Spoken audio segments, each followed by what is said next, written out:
Bonjour et bienvenue dans ce 15e jour du calendrier de l'avant-solstice d'hiver. Nous nous penchons aujourd'hui sur la carte 15 du tarot qui représente le diable. Donc nous sommes le jour 15, on s'occupe de la 15e carte. Elle est généralement considérée comme une carte négative, mais on peut la percevoir différemment selon le contexte du jeu, bien sûr, selon le tirage. Si vous tirez des cartes vous-même ou bien si on tire les cartes pour vous, fiez-vous aussi à votre interprétation personnelle, pas uniquement à ce qui se dit sur les manuels d'interprétation par rapport à cette carte, parce que c'est vraiment important de... Même si on tient compte de la symbolique globale de la carte, c'est important d'y apporter aussi son intuition, d'écouter son intuition, parce que selon les jours, selon les tirages, il va y avoir des petites différences dans l'interprétation.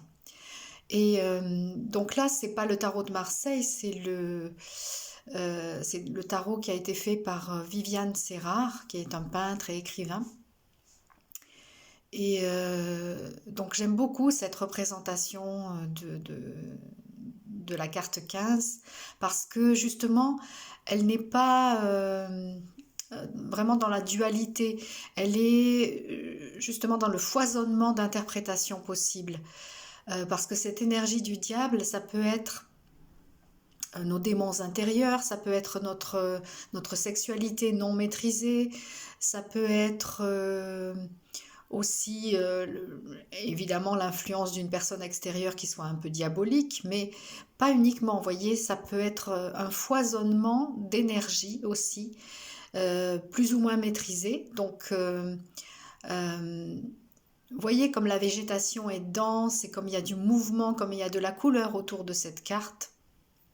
Et c'est pour ça que j'aime beaucoup la représentation qu'en a fait Viviane, parce que c'est voilà, ça n'est pas dans la dualité, c'est dans le non-jugement.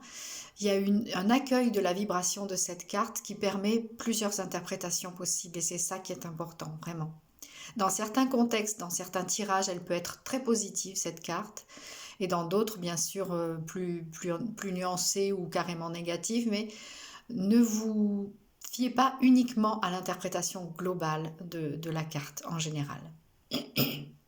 Par exemple, aujourd'hui, en ce jour 15, pour moi, elle représente vraiment ça, le foisonnement d'énergie et le besoin de canaliser les énergies, de se recentrer, d'être dans l'écoute de soi, de prendre le temps de respirer, pas uniquement de s'agiter dans tous les sens en croyant bien faire, mais un appel aussi à se poser, voilà, à respirer et à se poser, à ne pas s'agiter en permanence comme ça semble le dire, pour moi en tout cas aujourd'hui dans cette carte.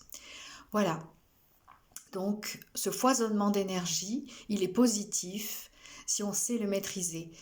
Et même notre part d'ombre, j'écoutais l'autre soir une conférence de Hélène Laporte que j'apprécie beaucoup, et elle disait l'ombre, notre part d'ombre, c'est aussi notre carburant pour notre évolution et pour notre éveil. Donc j'aime beaucoup cette idée de considérer le négatif non comme la chose à bannir, à abattre, mais bien comme un carburant, comme un élément nécessaire à l'évolution. Voilà. Je vous souhaite une très belle journée. J'espère que je ne vais pas avoir de soucis aujourd'hui pour mettre cette carte en ligne, parce que depuis quelque temps, j'ai vraiment beaucoup d'imprévus et j'ai du mal à m'organiser comme je le souhaite. Donc, quel que soit le jour, de toute façon, où vous verrez cette vidéo, elle aura un impact pour vous, puisque il n'y a pas de hasard quand on tombe sur une vidéo, voilà, les messages sont là, quel que soit le jour. Très belle journée et à bientôt. À demain. Au revoir.